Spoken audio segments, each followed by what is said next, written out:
जिस तरीके से ईरान और इसराइल के बीच जंग चल रही है, आपको लगता है विश्व तीसरे युद्ध की ओर जा रहा है?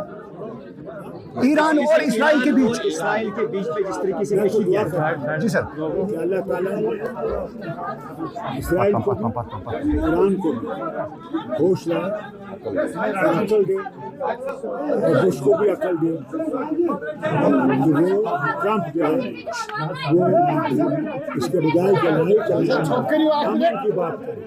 अमन से ही वहाँ पे हल हो सकता है, अमन के बगैर हल नहीं। देखिए 8 महीने हो गए हैं, मुझे उम्मीद है जब स्टेट हुड आएगा तो पावर सारे आ जाए। इन लोगों ने एक ही बात की कि स्टेट हुड के लिए हमने वोट डाला था, हमने न बिजली के लिए न किसी चीज़ के लिए वोट डाला। इस हवाले से नेशनल कॉन्फ्रेंस डॉक्टर साहब का क्या स्टैंड है? देखिए हम लोग का स्टैंड ये है, हम इंतज़ार कर, मगर अगर इनने देर लगाई देखिए तो हमें सुप्रीम कोर्ट में जाने की जरूरत और कोई रास्ता नहीं।